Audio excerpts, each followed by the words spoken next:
Ça fait de nombreuses années maintenant que les Verts se battent contre les antennes relais à Paris. Non pas qu'on soit contre la téléphonie mobile, mais parce qu'on veut pouvoir bénéficier de la technologie tout en réduisant les nuisances. Donc c'est pour ça que dans la mandature précédente, notamment quand Yves Contasso était en charge du dossier, on s'est battu pour avoir une charte qui encadre la mise en place des antennes relais. Parce qu'on est obligé de se contenter de droits positifs, comme on dit, c'est-à-dire d'encadrement, parce que c'est pas nous qui avons la loi, évidemment. Et donc aujourd'hui, on est dans un cadre juridique extrêmement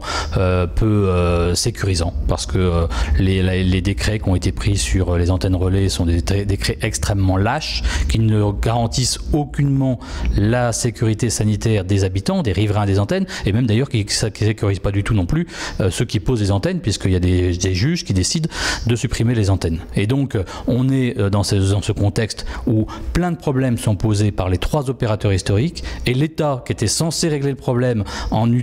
mettant en place un Grenelle des ondes, décide non seulement de ne rien faire sur le Grenelle des ondes, mais en plus d'autoriser un 4e opérateur. Dans cette situation-là, nous disons qu'il n'est pas acceptable qu'on rajoute encore des risques pour la population en rajoutant près de 300 antennes supplémentaires sur le territoire parisien sans avoir réduit les risques. Et donc ça fait un paquet de temps qu'on se bat pour essayer d'obtenir que ces risques, ça soit la diminution des risques, ça soit un seuil maximal d'exposition de 0,6 volts par mètre et un éloignement des antennes par rapport aux écoles, aux crèches, à tous les établissements qui accueillent des enfants. Donc ça fait partie de ce combat. C'est pour ça que j'avais lancé la proposition de faire une conférence de citoyens qui a eu lieu, qui a été organisée par la ville de Paris, qui a confirmé ses objectifs de 0,6 volts par mètre. Et donc nous disons, avant d'autoriser Free à pouvoir installer 300 antennes supplémentaires, nous voulons d'abord qu'on ait les garanties que les 0,6 volts soient mis en place. Au jour d'aujourd'hui, on n'obtient pas gain de cause. Visiblement, la ville de Paris pousse pour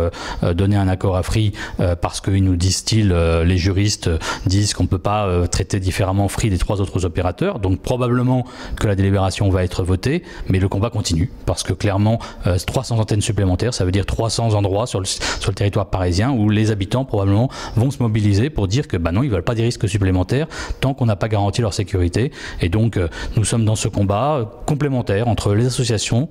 de riverains, les élus d'arrondissement, les élus au Conseil de Paris pour faire en sorte que le principe de précaution prévale sur la téléphonie mobile.